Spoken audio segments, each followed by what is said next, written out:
तुम पति पत्नी निरंतर अपने पुत्र के रूप में मेरा चिंतन करते रहो, किंतु तुम यह जानते रहते हो कि मैं भगवान हूँ। इस तरह निरंतर स्नेह पूर्वक मेरा चिंतन करते तुम लोग सर्वोच्च सिद्धि प्राप्त करोगे, अर्थात भगवत धाम वापस जाओ।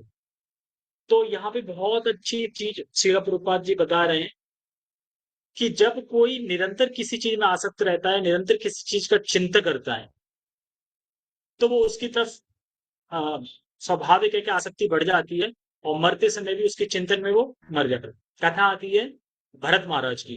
भरत महाराज सारा राज्य त्याग करने चले गए थे, इसलिए क्योंकि मैं यहाँ रहूंगा तो इन सब चीजों में फंसा रहूंगा, इसलिए सब त्याग के वो सोचते हैं कि अब मैं वैराग्य का जीवन जीऊंगा और भगवान का भजन करूंगा। लेकिन वहां वो किससे आसक्त हो जाते हैं? एक हिरण के बच्चे से। और जब हिरण के बच्चे से आसक्त हो जाते हैं, तो फिर उसका चिंतन करते करते प्राण भी उसके चिंतन में ही त्यागते हैं, तो हिरण का शरीर मिल जाता है। तो इसी प्रकार से कम भगवान कह रहे हैं कि ये अच्छा है कि तुम निरंतर अपने पुत्र रूप में मेरा चिंतन करो। मतलब अब जब पुत्र आ गए हैं, तो पुत्र का चिंतन करेंगे, मेरा पुत्र मेरा पुत्र। लेकिन वो पुत्र है कौन? है तो भगवान। इसीलिए तुम मेरा चिंतन करते करते क्या है, सर्वोच्च सिद्धि प्राप्त करोगे। और सर्वोच्च सिद्धि प्राप्त करके कहाँ चले जाओगे? भगवत धाम वापस जाओगे। इसीलिए जब हम घर में लड्डू गोपाल लाते हैं, वैसे तो इस्कॉन में लड्डू गोपाल का कॉन्सेप्ट है नहीं, लेकिन हम तो पहले ले आए थे। लड्डू गोपाल है तो लड्डू गोपाल आप समझ रहे हैं कि मेरा पुत्र है ना, लड्डू गोपाल ये मेरा गोपाल है, मेरा पुत्र है। अब अगर आप उसका ऐसे ही चिंतन करोगे जो पुत्र है और उसका करते हो, तो वैसे करते करते बाकी पुत्र सर्वोच्च सिद्धि प्राप्त कराएंगे कि नहीं कराएंगे, लेकिन जो लड्डू गोपाल है वो आपको सर्वोच्च सिद्धि प्राप्त कराएंगे। इसीलिए हमें उनमें आसक्त होना चाहिए, भगवान में। ये चीज यहाँ पे कह रहे हैं कि तुम चिंतन करो मेरा। इसीलिए भगवान कहते हैं ना, स्मरण, ध्यान करो मेरा, चिंतन करो मेरा। तात्पर्य, भगवान द्वारा अपने माता पिता को, जो उनसे शाश्वत रूप से संबंधित है, दिया गया यह उपदेश विशेष तौर पर उन व्यक्तियों के लिए है जो भगवत धाम वापस जाना चाहते हैं। मनुष्य को चाहिए कि भगवान को कभी भी सामान्य मनुष्य न समझे, जैसा अभक्त करते हैं। पूर्ण पुरुषोत्तम भगवान कृष्ण सशरीर प्रकट हुए थे, और उन्होंने मानव समाज के लाभ के लिए अपने उपदेश छोड़े, किंतु मूर्ख तथा मूढ़ उन्हें दुर्भाग्यवश सामान्य मनुष्य मानते हैं, और भगवत गीता के उपदेशों को मनमाने ढंग से अपनी इंद्र तृप्ति के लिए तोड़ते मरोड़ते हैं। जो भी भगवत गीता पर भाष्य लिखता है, एक तरह से वह अपनी इंद्र तृप्ति के लिए व्याख्या करता है। तो शिला प्रभुपाद जी इसलिए बता रहे हैं कि शिला प्रभुपाद जी के टाइम पे बहुत सारी टीकाएं थी भगवत गीता पे, जो अपने मन के अकॉर्डिंगली करी थी आचार्य, मतलब जो और भी लोग थे। कि मैं मानता हूँ कि कर्मयोग सर्वश्रेष्ठ है भगवत गीता, मैं मानता हूँ कि भगवत गीता कभी हुई नहीं, मैं मानता हूँ ये है, मैं मानता हूँ ध्यान योग सर्वश्रेष्ठ है। इस प्रकार से बहुत सारी गीताएं थी जो कि अ, जो भगवान का पथ है उसे विकृत करने के लिए करी थी। या कोई फैशन बना लिया किसी ने भगवत गीता का कि चलो हेडिंग भगवत गीता है तो मेरा थोड़ा तरक्की हो जाएगी, मेरा बोलबाला हो जाएगा, मुझे ऐश्वर्य प्राप्त हुआ, या लोग मुझे जानेंगे। या फिर कुछ लोग इसलिए कर रहे थे कि भगवान का स्टिकर लगा के पैसा कमा रहे थे कि भगवत गीता करो तो अपना कुछ भी बेच दो। तो उस प्रकार से हो रहा था आधुनिक जगत में। लेकिन भगवत गीता की व्याख्या क्या है? भगवत गीता भगवान क्या कहना चाहते हैं? भगवत गीता भगवान कहना चाहते हैं किस प्रकार से सभी धर्मों को त्याग के मेरी शरण में आ।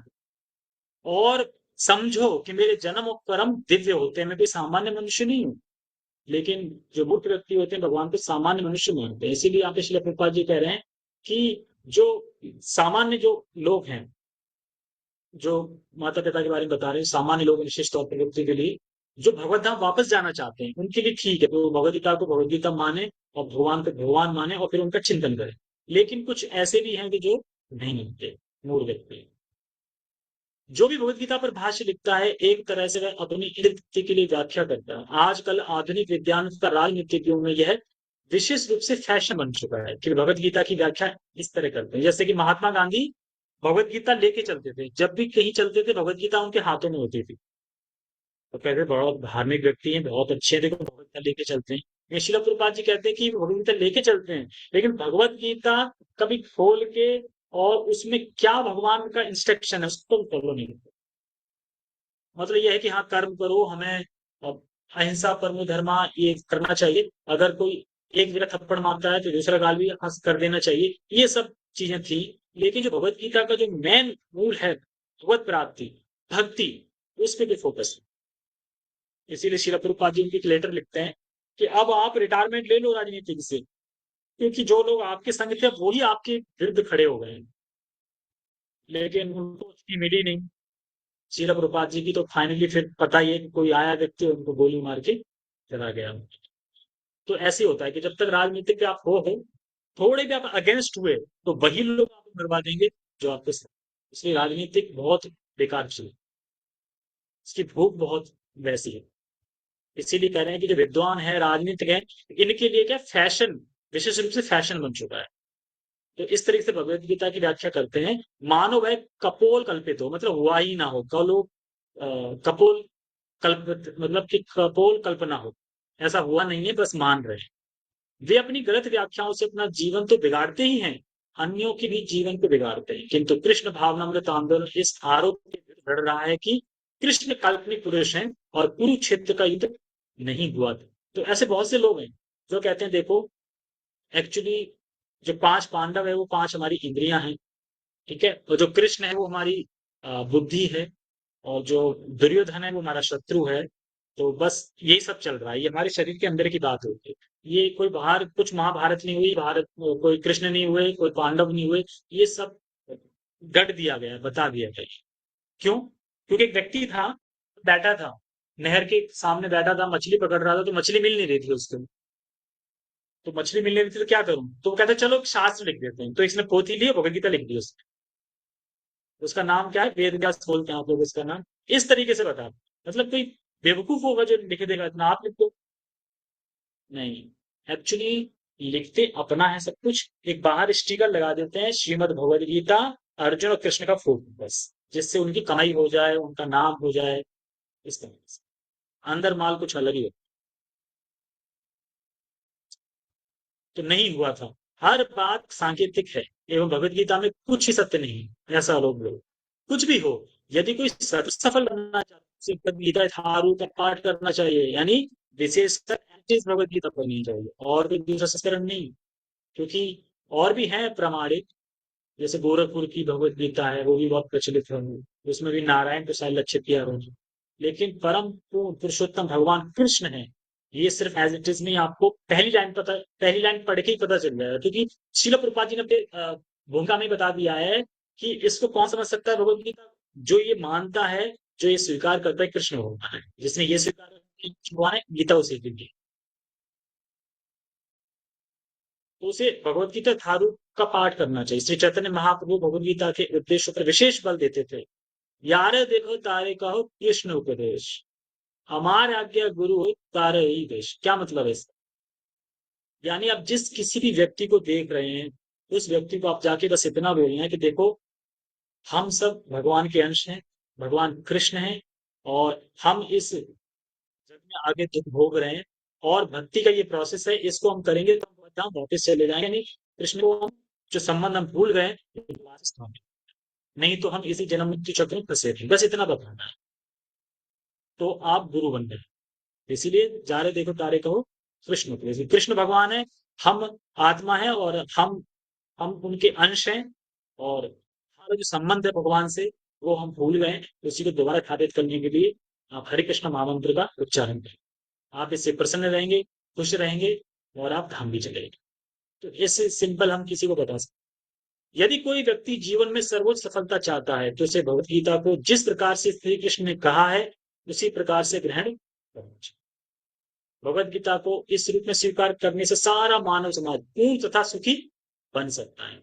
इस बात पर ध्यान देना चाहिए कि चूंकि देवकी तथा वसुदेव कृष्ण को नंद महाराज के निवास स्थान गोकुल ले जाने पर उनसे विलग हो जाएंगे, इसे साक्षात भगवान ने उन्हें आदेश दिया कि वे उन्हें अपने पुत्र तथा भगवान के रूप में स्मरण किया करें। समझ में आ गया? मैं तो चला जाऊंगा, 12 साल तो आप कैसे चिंतन करना, पुत्र रूप में भगवान, इससे वे उनके संपर्क में बने रहेंगे। भगवान, अब देखो इसमें बहुत अच्छी बात बता रहे हैं, अभी एकदम क्लिक हो गई, संपर्क बना रहेगा। समझ में? यानी भगवान कहाँ है? हमारे अंदर हृदय भी है, और अपने धाम में भी है। जब हम उनका चिंतन करेंगे तो भगवान से जो हमारा संबंध है, ये संपर्क है, वो संपर्क कनेक्ट रहे, जुड़ा रहेगा संपर्क। क्योंकि अगर हम चिंतन करते हैं भगवान का बार बार तो संपर्क जुड़ा रहेगा और इसी संपर्क से वापस आएंगे। लेकिन अगर हम और कोई चिंतन करेंगे, है ना, अपने घर परिवार वालों का, फैमिली वालों का चिंतन करेंगे, तो भगवान से जो संपर्क है वो टूट जाएगा।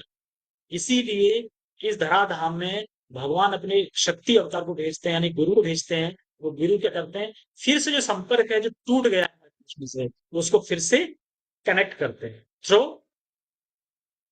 थ्रो दीक्षा, जिसको बोलते हैं हरिनाम दीक्षा। तो जब हरिनाम दीक्षा होती है तो वो संपर्क जुड़ जाता है, इन कनेक्शन जुड़ जाता है। अब उस कनेक्शन को जोड़े रहना ये हमारी जिम्मेदारी है। यानी हम गुरु के कर्तव्यों को पालन करें, गुरु जो आदेश दे रहे हैं उसको पूरा करें, और श्रवण कीर्तन करें, माला का जप करें, चार नियम का पालन करें, तो इससे क्या है, संपर्क हमारा बना रहे। तो इसीलिए कह रहे हैं भगवान 11 वर्षों के बाद उनके पुत्र रूप में मथुरा लौटेंगे। अतः उनके वियुक्त होने का प्रश्न ही नहीं होता, क्योंकि जब तक हम 10 साल तक मैं वहां रहूंगा तब तक आप चिंतन करना, मेरा संपर्क बना रहेगा, और उसके बाद मैं आ जाऊंगा यहाँ पे, तो फिर दूरी का सवाल ही नहीं। श्री शुक उवाच इति इति उक्त्वासीत् हरितूष्णीं भगवान आत्ममायया पित्रो संपश्यतो सद्यो बभूव प्राकृतः शिशु। सुखदेव गोस्वामी ने कहा, अपने माता पिता को इस तरह उपदेश देने के बाद भगवान कृष्ण मौन रहे, मतलब चुप हो गए। तब उन्हीं के सामने अपनी अंतरंग शक्ति से उन्होंने अपने आप को एक छोटे शिशु के रूप में बदल लिया। दूसरे शब्द में उन्होंने स्वयं को अपने आदि रूप में रूपांतरित कर दिया। आदि रूप समझ रहे हैं? पहले वो विष्णु फॉर्म था, अब विष्णु फॉर्म से जो आदि भगवान है यानी कृष्ण, तो कृष्ण रूप में अपने आप को प्रस्तुत कर दिया, यानी कृष्णस्तु भगवान स्वयं। जैसा कि भगवत गीता 4.6 में कहा गया है, संभवाम्यात्म माया, भगवान जो भी करते हैं अपनी आध्यात्मिक शक्ति से करते हैं, उन पर भौतिक शक्ति से किसी प्रकार का दबाव नहीं करते। भगवान तथा सामान्य जीव में यही अंतर है। जैसे कोई मंत्री पद पे है या कोई बहुत बड़ा व्यक्ति है, अब वो व्यक्ति कुछ इच्छा करे और उसके सेवक उसको पूरा कर दे, इस तरीके से है वो। भगवान का जो संकल्प शक्ति है, भगवान जब कुछ भी संकल्प लेते हैं, कुछ भी करना चाहते हैं, तो उनकी शक्तियां उनको कर देती है। ऐसे नहीं भगवान को कोई जोर लगा के कुछ करना होता है। भगवान ने ये सोचा कि चलो मैं सामान्य अपना मूल आदि रूप ले ले लिया, इस तरीके से। तो इस तरीके से उनके सारे कार्य संपादित होते हैं, संकल्प शक्ति, अंतरंगा शक्ति, बहिरंगा शक्ति। तो जो योग माया शक्ति है वो सारा कुछ भगवान की लीलाओं को संपादित करते हैं। ये कैसे क्या करना है क्या नहीं करना है, भगवान तो सिर्फ कहते हैं ना, इच्छा मात्र से कुछ हो जाता है। भगवान जब पृथ्वी की तरफ देखते हैं, तो जब महल प्रधान की तरफ देखते हैं तो उसमें सृष्टि हो जाती है, महतत्व सृष्टि लाती है उसमें। और फिर ब्रह्मा जी का क्या कार्य है, ब्रह्मा जी उसमें फिर जीवों की सृष्टि करते हैं, मतलब चर अचर प्राणियों। ठीक है, भगवान जो भी करते हैं अपनी आध्यात्मिक शक्ति से करते हैं, उन पर भौतिक शक्ति से किसी प्रकार का दबाव नहीं। भगवान तथा सामान्य जीव में यही है। वेदों का कथन है, श्वेत उपनिषद, पराश शक्ति सूयते स्वाभाविकी ज्ञान बल क्रिया। यह स्वाभाविक है कि भगवान भौतिक गुणों के द्वारा रंजित नहीं होते, और चूंकि उनकी आध्यात्मिक शक्ति में हर वस्तु सुचारू रूप से उपस्थित रहती है, अतः वे जो भी इच्छा करते हैं वह तुरंत हो जाते हैं। भगवान प्राकृत शिशु अर्थात इस जगत के शिशु नहीं है, अपितु अपनी आत्म शक्ति से उस रूप में प्रकट हुए। सामान्य लोगों को परम नियंता भगवान को मनुष्य रूप में स्वीकार करने में कठिनाई हो सकती है, क्योंकि वे भूल जाते हैं कि भगवान आत्म माया अर्थात आध्यात्मिक शक्ति से कुछ भी कर सकते हैं। अविश्वासी लोग कहते हैं, परम नियंत्रक किस तरह सामान्य व्यक्ति के रूप में अवतरित हो सकता है। जैसे आज मुझे एक व्यक्ति मिले, तो मैंने कहा आप क्या करते हैं, तो कह रहे कुछ नहीं, मैं जॉब करता हूँ। अच्छा, तो मैंने कहा रहते हैं कि गोविंदपुरी में, गली नंबर 7 में। मैंने हमारा 8 में सेंटर है, वहां आइए, कितना रेंट है आपका। तो कह रहे ऐसे ऐसे 10,000 देता हूँ। मैंने कहा 10,000 में खाना पीना सब कुछ देंगे आपको, रहना बहना खाना पीना सारा माहौल अच्छा। तो कह रहे नहीं नहीं नहीं, मैं असुर हूँ, मैं असुर प्रवृत्ति का हूँ, मैं आऊंगा तो माहौल खराब करूंगा, नहीं नहीं मैं नहीं आ सकता, आप तो संत लोग लग रहे हैं, तो ये वो ऐसे। तो मैंने क्यों, आप क्या नॉनवेज खाते हैं? फिर नॉनवेज तो आम बात है, नॉनवेज की खाना खाना नॉनवेज तो आम बात हो गई है, नॉनवेज तो खा रहे हैं तो इसमें कोई दोष नहीं है। मैंने कहा वाह, नहीं नॉनवेज खा रहे हैं इसमें कोई दोष ही नहीं है, कि हाँ इसमें कोई दोष नहीं, सिगरेट नॉनवेज ये तो सिंपल है, ये तो अब लाइफ बन गया है। जैसे हम लोग मान लो रोटी खा रहे हैं, तो रोटी में कोई आश्चर्यजनक की बात तो है नहीं, वो कह रहा है कि ऐसी नॉनवेज खाने में आश्चर्यजनक की बात नहीं हुई। धन्यवाद। मैंने आप कृष्ण के बारे में क्या आपका ओपिनियन है? कह रहा है कृष्ण, देखो मैं सही बताऊं तो मैं ना मैं मानता हूं कि कोई सुपर शक्ति है कोई, बस वही सब कुछ कर रहा है। वो कृष्ण है कौन है ये नहीं, मैं कुछ नहीं मानता। बस इतना मानता हूँ कि कोई शक्ति है जो कर रही है। और लाइफ में बस ठीक है, थोड़ा बत्ती बत्ती घुमा लो और थोड़ा कहीं अच्छा कुछ कर दो, बस इतना, बस ये ठीक है, हमको इतना हम करें बस तो अच्छा है। मैंने कहा बताओ इनका कौन सा शास्त्र है जिसमें ये लिखा कि हम इतना करें तो अच्छा है, बाकी का भगवान हम मैं नहीं मानता। मैं सिर्फ ये मानता हूं कि कोई शक्ति है जो करा रही है। ठीक है, क्या बोल सकते हैं। तो इस तरीके से लोग कहते हैं कि आजकल नॉनवेज खाना तो सामान्य है, तो लोग नहीं मानते, इसीलिए इसमें कह रहे हैं अविश्वासी लोग कहते हैं कि परम नियंत्रक किस तरह सामान्य व्यक्ति के रूप में अवतरित हो सकता है। मतलब इतना परम नियंता है वो सामान्य मनुष्य कैसे आ सकता है? बढ़िया सज धज के आएगा ना, अपना बहुत सारे हाथ होंगे, उसका मुकुट होगा, ये होगा वो होगा, ऐसे सामान्य पुरुष में कैसे आ सकते हैं? इस तरीके से ऐसी विचारधारा भौतिकतावादी सोच है। श्री जीव गोस्वामी कहते हैं कि भगवान की शक्ति को हमारे शब्दों और मन की कल्पना से परे अर्थात चिंत बिना हम उन्हें समझ नहीं सकते, माने बिना हम समझ नहीं सकते।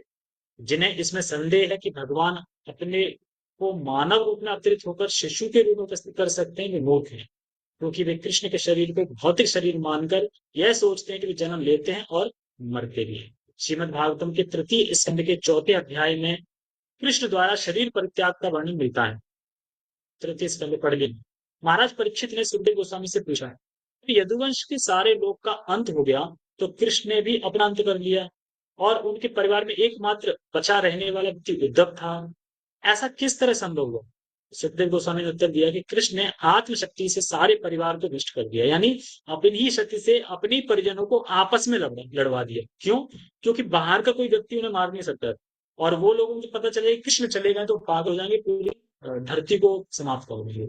इसीलिए मैंने अपने जाने से पहले उन लोगों को पहुंचा। ऐसा भागवतम में है। अ, सुखदेव गोस्वामी ने उत्तर दिया कि कृष्ण ने आत्मशक्ति से सारे परिवार को विनष्ट कर दिया और तब अपने शरीर को अंतर्धान करने का विचार किया।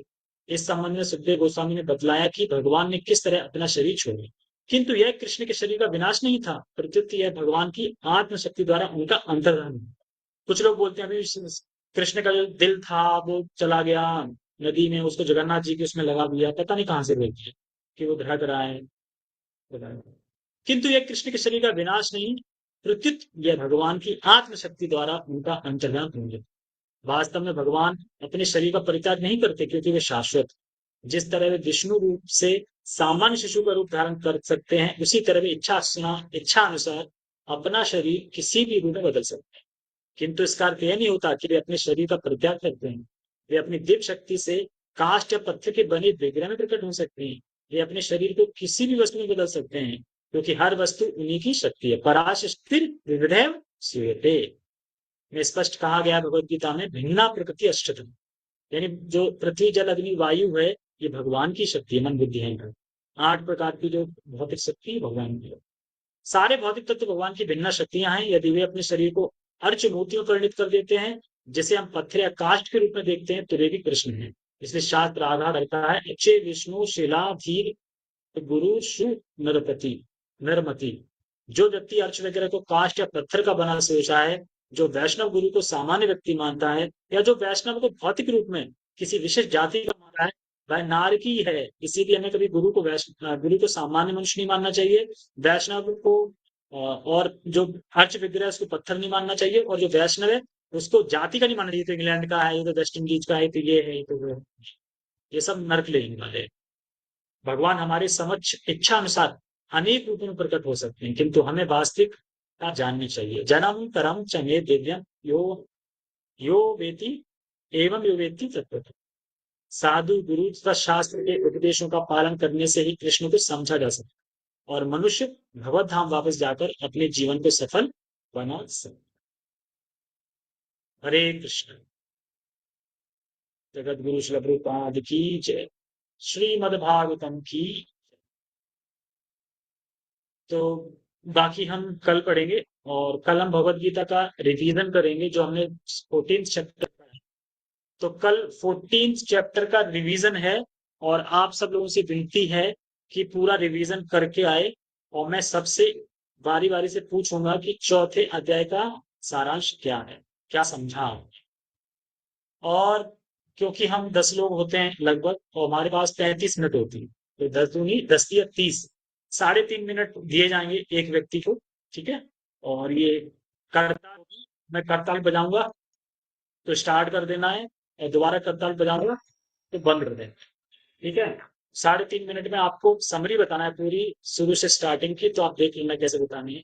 मैं आइडिया लगा लूंगा, हाँ आपके समझ में आया है कि नहीं आया, तो शायद में आया क्या चौथे अटेम्प्ट है।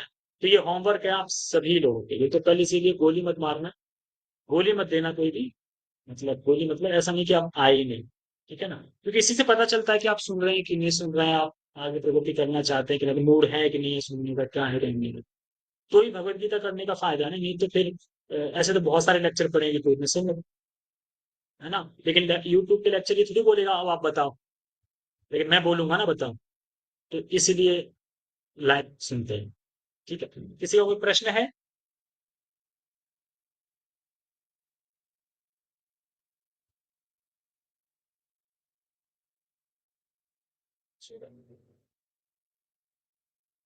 यस। हरे कृष्णा प्रभु जी। हरे कृष्णा।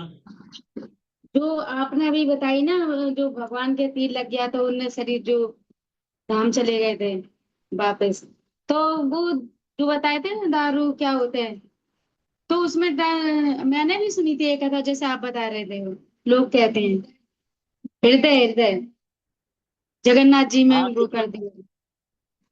किसी हाँ क्लास लेकिन में ही सुना था लेकिन मैंने। लेकिन हम जगन्नाथ जी की स्टोरी जब पढ़ते हैं तो उसमें नहीं बताते ना, वो तो दारू क्रम में आए थे लकड़ी में, ऐसा कहीं नहीं बताया गया ना कि उनका दिल इसमें डाल दिया, कृष्ण का दिल है, पता नहीं। भागवतम में पढ़ाया, अब देखो भागवतम आगे आने वाला है, अभी तक हमने भागवतम में पढ़ा ही है कि जगन्नाथ जी को भगवान का हार्ट नहीं। ठीक है। आगे 11वें या 12वें स्कंद में आएगा उनका लीला आएगी कि जिसमें जो यदुवंश थे जो आपस में लड़के मर गए, तो लास्ट में आएगा कि भगवान जब एक जरा नाम का जो था तीर चलाने वाला, उसका तीर जब पैर में लगा तो भगवान ने अपना शरीर त्याग के वो धाम चले गए। तब हम पढ़ेंगे कि एक्चुअल वहां क्या लिखा है, क्या वहां उनका हार्ट था कहीं रख दिया था, वो हार्ट से जगन्नाथ जी में चला गया। ये मुझे लग रहा है ये है नहीं, क्योंकि मैंने पढ़ा नहीं अपने आंखों से और वैसे देख लिया। और प्रमाणिक मैंने इस्कॉन में भी कहीं मैंने सुना है, लेकिन लोग कहते हैं ऐसा, इतना पता है कि लोग कहते हैं। तो पता ज्यादा नहीं, की बात इसको नहीं है, द्वारा 10वें कोई स्कंद में। वीडियो सुनी, इसको हाँ द्वारा कोई वीडियो 10, सुनी थी मैंने। इस्कॉन में भी तो बहुत सारे है ना, पता नहीं कौन से इस्कॉन की होगी, है ना। तो इस्कॉन में भी वो व्यक्ति कहाँ से बोल रहा है, रेफरेंस कुछ होना चाहिए। बाकी हम भागवतम पढ़ेंगे तो उसमें आएगा जी लीला, उसमें देखते हैं आएगा कि नहीं आएगा, तो हम उसी पे डिपेंड करेंगे उसी टाइम पे। अभी से नहीं कह सकते, लेकिन मैंने सुना है कि लोग कहते हैं, लेकिन ये है नहीं, ऐसा तो काम नहीं है, है कि नहीं है, कुछ लोग बोलते हैं। ठीक है। ओके, और किसी का कोई प्रश्न है? ठीक है, प्रश्न इसलिए नहीं है कि 9 बज चुके हैं। आप लोगों से ज्यादा टेंशन तो मुझे होनी चाहिए कि मुझे 2:30 बजे जगना है, 2:30 बजे, यानी मैं फ्राइडे सुबह 2:30 बजे जगना होता है। तो आप लोगों का तो 2:30 बजे तो जगना नहीं है, 4 बजे जगना है। ओके, सभी का बहुत बहुत धन्यवाद। जगत गुरु श्री प्रभुपाद की जय, श्रीमद् भागवतम की जय। हरि हरि हरे कृष्ण।